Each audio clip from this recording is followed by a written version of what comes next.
Hey guys, it's me, Jan, the CEO of Acquire.Fi. Welcome to the channel. Last week we covered what's happening with BTC, but over the weekend there's been a lot of positive news coming out. Bitcoin ETFs are or have been positive for the last 3 days, which is very good news.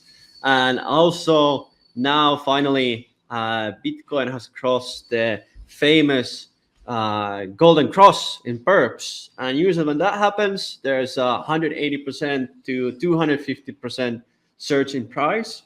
So exciting times. Let's see what's really happening here. So last week I told you guys, like, hey, if the inflation numbers are going to be bad, we're going to be dumping. But if the inflation numbers are going to be good, we're going to see quite a high bump. And it basically happened. So I had two different scenarios. We either go up a little bit and then go down, or we just dump right away. And this time we were very positive. The inflation numbers were very good. And thus we see BTC price action going up. There's also been on other risk assets quite astonishing amount of money coming in. And if you look at the BTC dominance, it's still going up. But despite BTC going up, we have seen the altcoin market start to move here. So this is basically the total market cap excluding BTC. And we actually have gone now from the trend line of going down upwards. And how I see this moving, last week I told you guys that, hey, we're not going to move anything until July. But actually, because of the inflation numbers, we might see something like this happening now, going a little bit down and then going up. And some of the altcoins have been pumping pretty well. If you look at, of course, the memes, Pepe has been going up a little bit. We saw an all-time high last week, but now we've been going a little bit lower, which is absolutely fine. Some of the other big coins here, like ETH, has started to take some more action. And we're still following, when I made a video, I think 2-3 weeks back, a little bit downwards and then going up. And we're exactly following my trend here, which is kind of funny. But there's a lot of different news coming up this week. One of them is that Ethereum ETF is going to be voted on. And last time, the ETFs, when they were voted, it's basically a five-person team that is voting. And of course, our lovely Gary Gensler is there. I don't know if he's going to vote yes or no, but my prediction is that the ETF is not going to happen. But the risk reward here, actually, if they will approve the ETF, is going to be insane. So I don't know. It might be a good time to buy a little bit ETH, see how it goes. I personally see not the ETF happening yet. And they're still going to be fighting probably the security laws in United States, if ETH is a security or not. But yeah, very exciting times for ETH and seeing if this is going to be approved or not. But if you've been following what's been happening with ETH, Gary Gensler has been attacking lately more and more crypto, and especially Ethereum. And he's basically saying that Ethereum is a security. And if that would be the case, there's going to be a big turmoil in the crypto markets. We're going to see a lot of downfall. And I see, for example, Coinbase and other exchanges probably hitting the most because they're listing quite a lot of different tokens. The same thing with Binance. But very excited about ETH. But overall, I still see that ETH is going to go up more. It's way undervalued compared to other chains at the moment. And if we look at the trend line from here, we're still quite not there yet. And we could basically, basically still wait until ETH breaks this trend line. And this is on daily chart. It's very good to trade these trend line breakups. So usually when the breakup happens, it goes up a little bit, it tests this again, and usually we buy on the test, and then it goes up. And BTC is a good example here, has done this a couple of times, we can see from here it had a huge trend line downwards. It was testing here, and if we would have bought here on 62, let's say 60, we would still be up quite a lot. Me myself, I've been personally buying. Again, I've been saying here for a while, but for my range, 70 to 72 and between 56 and 58 is a very good time to buy in the long term.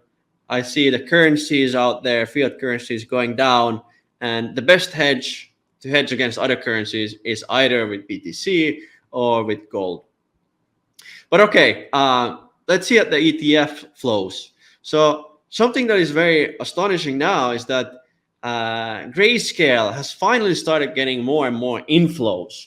And this was not the case before. They've been dumping like crazy. And now when they're starting to buy, this is actually very bullish. And overall, having 3 days in a row, just bullish movements, and especially no one dumping from here, this is quite astonishing. And this was all because of the inflation news.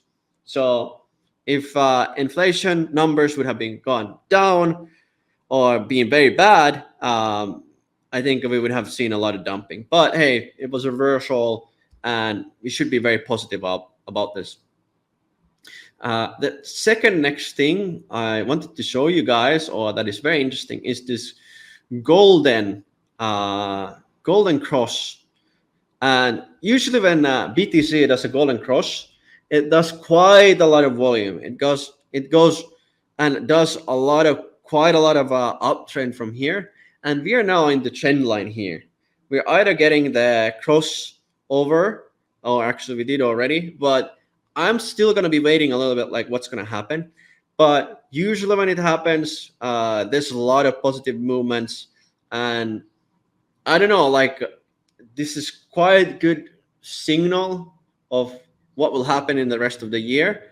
And if you can see a little bit more momentum, and if the ETFs are going to be positive, I see us going through 72, 75K, probably in the summer. But again, let's see what will happen. There's a lot of macro events coming along. We still haven't gone all-time high or even touched the 70K, which is like the big resistance over here. And you can see from here, there's a lot of volume gathered on about a lot of resistance. And yeah, my prediction is still this. Like until August, we're going to be choppy. We're going to be going between, let's say, 71 and between 58. But of course, if we go over 72, 73, I'm going to turn very bullish and see what will happen. And for altcoins are looking quite good still. I'm still going to be waiting for that. Hey, we're going to be going a little bit down here, testing out this trend line and then going up. So if you guys are in alts or looking to buy alts, I would still wait. There's going to be some more positive movements. And yeah. Okay, but hey, next thing is the crypto fundraising trends. So this is a pretty good indicator, like, hey, like what's happening in the pre-sales and seed rounds and so forth. There's definitely less seed rounds going along, or less funding happening. I said it incorrectly. Sorry. There's more projects now that are seeking for money than ever before, but there's less VCs putting money in the system. I've been hearing rumors also that the exchanges are almost fully booked now until end of May and beginning of June.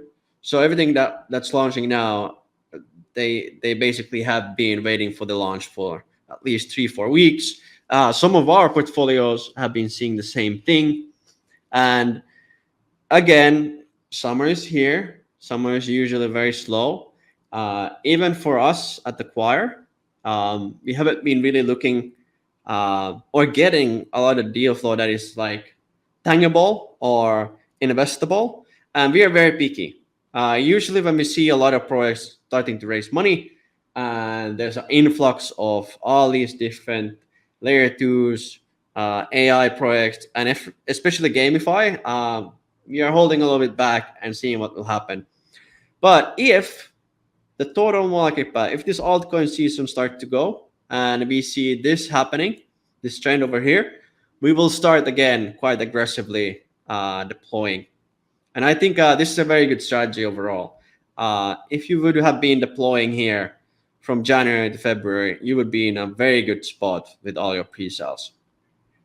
But hey, it is what it is. I think a lot of positive news are coming out, and especially with BTC, seeing so many green days in the latest, let's say 4 or 5, even the last week was very good. I'm very positive of the market. About Acquire.Fi, some Acquire.Fi updates. We are in the last process of getting our new platform out. We've been testing it quite a lot. I know that I said that we're going to have it in the beginning of May. Unfortunately, it's still on the testing side, but we are getting very close. That's a very positive thing because all of the things that we do now are quite manual. And in the long run, we want to make everything almost automatic. Another thing is secondaries and M&A. I hope to share some positive news in the end of the week about some M&A deals that we've been involved with. Things are looking very positive. And hopefully during the next, let's say 2-3 weeks, I can share you these news. And I think you guys are going to be very happy. But let's keep fingers crossed. I know I've been saying that for a while, but from Acquire.Fi side and New Ventures side, things are looking very positive. And again, I thank you guys for supporting us. People that are new to the channel, we have our own tier 5 chat. If you have more than 42,000 Acquire.Fi tokens, you can join the chat. And we have a lot of alpha there, and everything that we share in our minds are going to go there. So please join, please subscribe, and please like this YouTube channel. Thank you.